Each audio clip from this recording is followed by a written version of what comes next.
આપણે પ્રકરણ 7 ના કેટલાક હેતુલક્ષી પ્રશ્નો જોઈએ। પહેલો પ્રશ્ન કયો છે કે પી એ બી નું ઉગમ બિંદુથી અંતર શોધો। એના માટે ઉગમ બિંદુના યામ ખબર હોવા જોઈએ। ચલો ઉગમ બિંદુને આપણે ક્યુ કહી દઈએ તો ઉગમ બિંદુના યામ કયા થાય 0 0।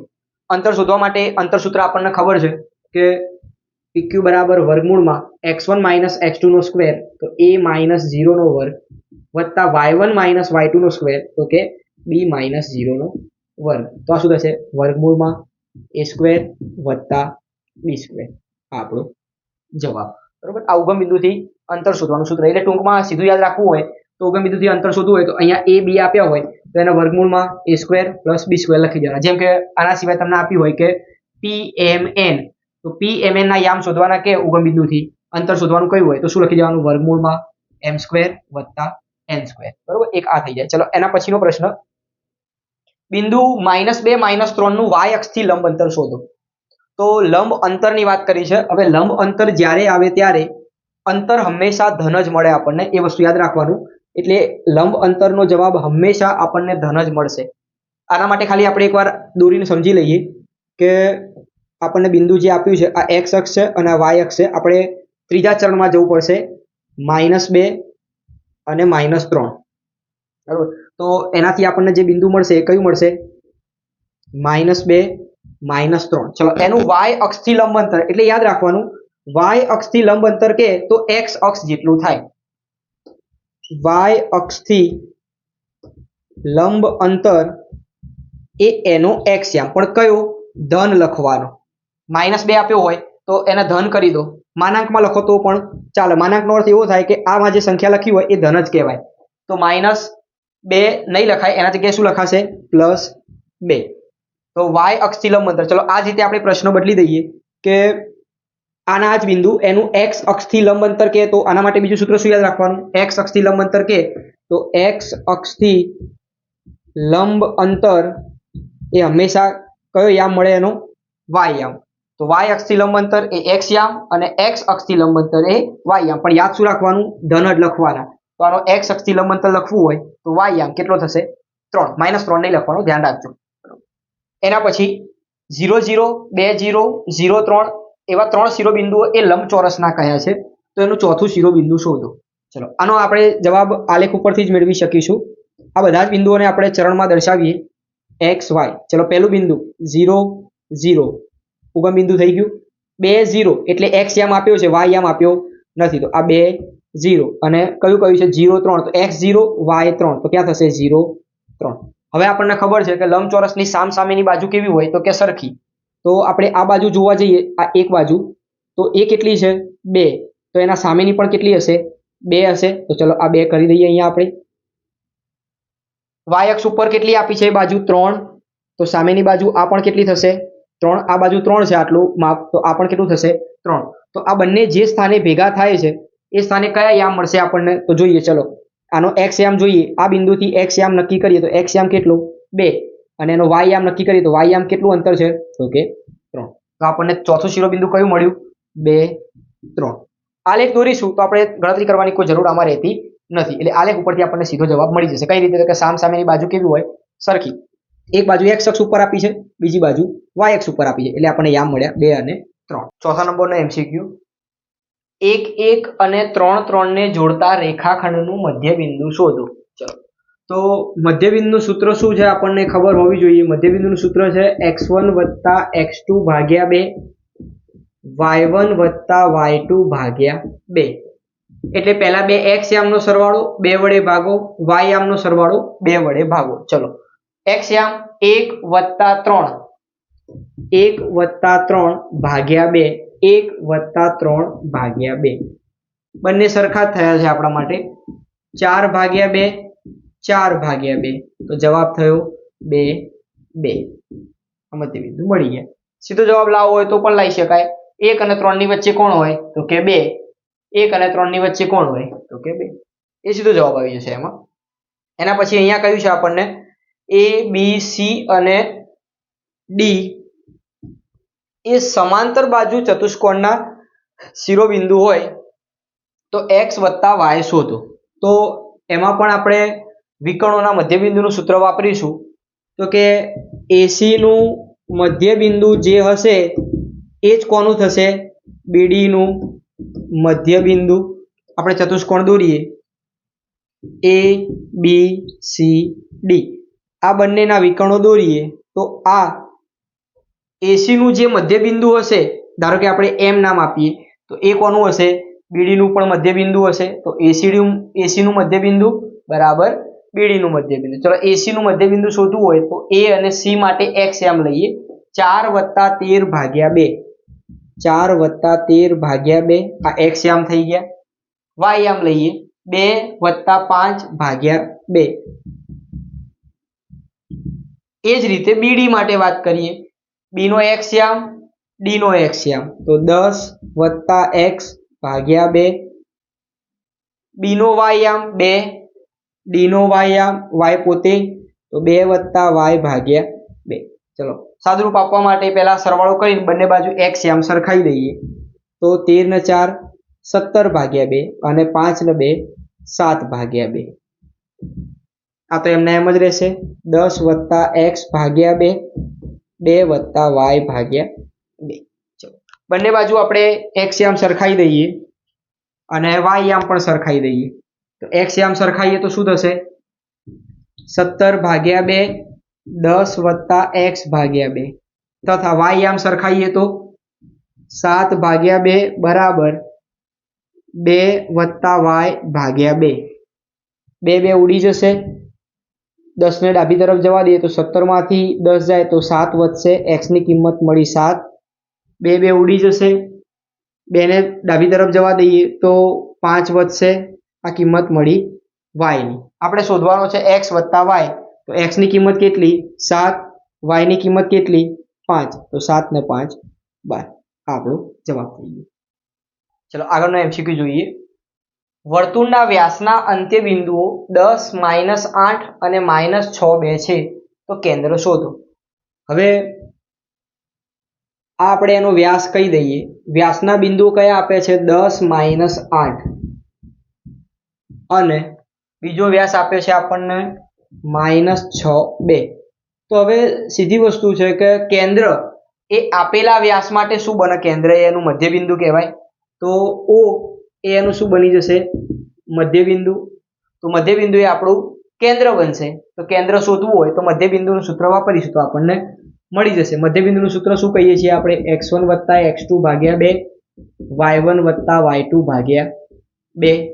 ચલો x1 એટલે 10 + -6, 10 + -6 ભાગ્યા 2, -8 + 2 ભાગ્યા 2. પ્લસ માઇનસ માઇનસ થશે. 10 માંથી 6 જાય તો વધ્યા કેટલા? 4 ભાગ્યા 2. -8 માંથી 2 જાય તો 8 માંથી 2 જાય તો 6, પણ મોટાની નિશાની મૂકવી પડશે. તો -6 ભાગ્યા 2. જવાબ કેટલો થશે? 2 અને -3. તો આ આપણું શું બની ગયું? વર્તુળનું કેન્દ્ર પણ બની ગયું અને વ્યાસનું મધ્ય બિંદુ પણ બની ગયું. એટલે લખી શકાય કે વ્યાસનું મધ્ય બિંદુ એ વર્તુળનું શું બની જાય? કેન્દ્ર બની જાય છે. બરોબર, તો આ યાદ રાખવાનું છે. P -3, 2 માંથી x અક્ષ પર દોરેલા લંબનો લંબપાદ m હોય તો m શોધો. ધ્યાન આપજો, આપણે આના આગળનો MCQ જે જોયો તો એની અંદર આપણને અંતર શોધવાનું, લંબ અંતર શોધવાનું કહ્યું હતું. લંબ અંતર ધન હોય પણ લંબપાદ જે મૂલ્ય આપ્યું હોય, ધન હોય તો ધન લખાય અને ઋણ હોય તો ઋણ લખાય. ચલો એના માટે આપણે આલેખ ઉપર એનું નિરૂપણ કરી દઈએ. P કયો લેવાનો છે? -3, 2. તો અહીંયા -3 છે અને અહીંયા 2 છે. તો આ જે બિંદુ મળ્યું P એ -3, 2 થાય. બીજા ચરણમાં આ બિંદુ આવશે. ત્યાંથી x અક્ષ પર, આ x અક્ષ ઉપર ત્યાંથી આપણે એના ઉપર લંબ દોરવાનું છે એટલે 90 નો ખૂણો બને.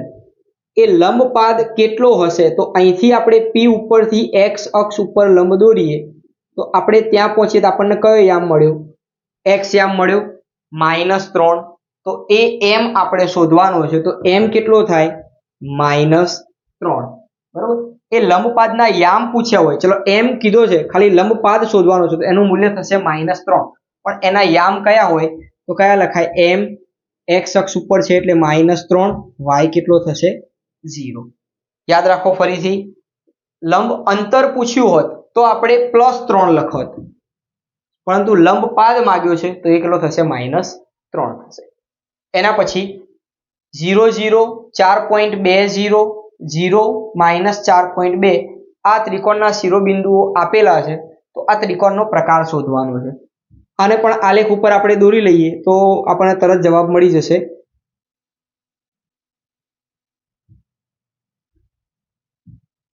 ઝીરો ઝીરો,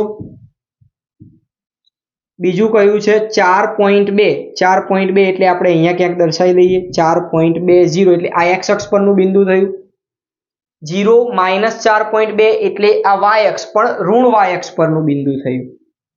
તો -4 વાય અક્ષ પર -4.2 અને 0 અને -4.2. તો હવે જો આને ભેગું કરીએ તો આનાથી જે આ ત્રિકોણ મળ્યો આપણને એ કયા પ્રકારનો થાય જો આપણે કહેવું હોય તો આપણે કહી શકીએ કે આમ તો આ ત્રિકોણ કાટકોણ ત્રિકોણ પણ કહેવાય, કારણ કે કાટખૂણો અહીંયા બને છે તો કાટકોણ ત્રિકોણ પણ થશે. અને આની આ બાજુ બંને સરખી છે. જુઓ, આ અંતર 4.2 અને આ અંતર પણ 4.2 એટલે 4.2 હોવાથી આ ત્રિકોણ કયો થશે? સમદ્વિબાજુ તો ખરો જ, કાટખૂણો બનાવે છે એટલે કાટકોણ ત્રિકોણ પણ આપણને દેખાય છે. તો સમદ્વિબાજુ કાટકોણ ત્રિકોણ, બરોબર. આ સમદ્વિબાજુ કાટકોણ ત્રિકોણ છે. 1 0 6 0 6 5 1 5 ને ક્રમાનુસાર જોડવાથી કઈ આકૃતિ મળશે? જોડી જોઈએ આપણે.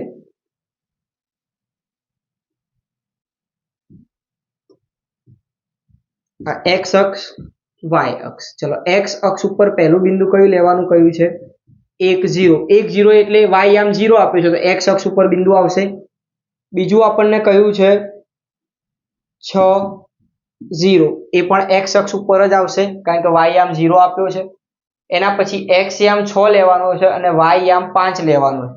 ચલો, એક્સ આમ 6 અને વાય આમ 5 લેવાનો છે. તો અહીંયા 5 હોય તો એક્સ અક્ષ ઉપરથી 6 અને વાય અક્ષ ઉપર કેટલું? તો કે 5. આ કયું બિંદુ થયું? 6 5. અને લેવાનું છે 1 5, 1 થી 5, 1 5. તો સ્વાભાવિક વસ્તુ થઈ કે આ અંતર કેટલું થયું? 5. આ અંતર કેટલું થયું? 5. હવે આ અંતર જાણવું હોય તો એક્સ અક્ષ 6 આપ્યો છે, વાય અક્ષ પરનો યામ અહીંયા 1 આપ્યો છે. તો આટલું અંતર જાણવું હોય તો 6 - 1 કરીએ તો કેટલા મળશે? 5 મળશે. તો આ પણ કેટલું થયું? 5. તો સ્વાભાવિક વસ્તુ છે, એના સામેનું અંતર પણ કેટલું થશે? 5 જ થશે, કારણ કે 6 - 1 કેટલા મળ્યા? 5. તો બધી જ બાજુ કેટલી મળી આપણને? 5 5 5 મળી. તો આ શું છે? ચોરસ. ક્લિયર છે આ વસ્તુ? ફરીથી એકવાર જોઈ લઈએ. પહેલું બિંદુ 1 0 છે, ત્યાંથી 6 0 કહ્યું છે. એના પછી 6 5 એટલે એક્સ અક્ષ ઉપર 6, ત્યાંથી વાય ઉપર 5 એકમ જવાનું, એટલે આટલું અંતર વાય અક્ષ ઉપર આપણે કેટલું ચાલ્યા? 5. એ જ રીતે 1 અહીંયા 1 ઉપરથી વાય અક્ષ ઉપર કેટલું જવાનું છે? તો કે 5. તો અહીં પણ કેટલું ચાલે આપણે? 5. તો સામસામેની બાજુ સરખી થઈ ગઈ. હવે નીચેની વાત કરીએ. 6 માંથી 1 જાય તો આટલું અંતર કેટલું થયું? 5. એ જ રીતે અહીંયા પણ 1 5 હોય તો 6 માંથી 1 જાય તો આ પણ અંતર કેટલું થશે? 5. તો બધી બાજુ સરખી હતી એટલે આપણો મળતી આકૃતિ કઈ કહી શકાય? ચોરસ કહી શકાય. એના પછીનો 10મો પ્રશ્ન, 0 0 12 0 0 10 એ શિરોબિંદુ ધરાવતા ત્રિકોણનું ક્ષેત્રફળ શોધો. આને પણ આપણે ગ્રાફ સ્વરૂપે પહેલા દોરી જોઈએ. ચલો, 0 0 એટલે એ તો પોતે ઉગમ બિંદુ છે. 12 0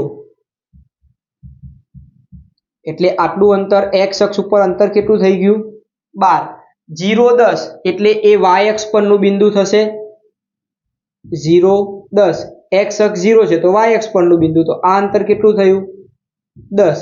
ચલો, આને જોડીએ તો આપણને કયો ત્રિકોણ દેખાય છે? કાટકોણ ત્રિકોણ દેખાય છે. તો કાટકોણ ત્રિકોણનું ક્ષેત્રફળ શોધવાનું સૂત્ર શું છે? 1/2 પાયો ગુણ્યા વેધ. ચલો આ ત્રિકોણને આપણે જોઈએ તો આ ત્રિકોણનો પાયો એટલે કેટલો થાય છે?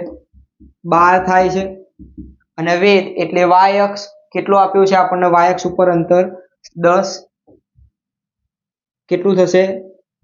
6 એ ગણીએ તો 60 ચોરસ એકમ. આ આપણો જવાબ થયો.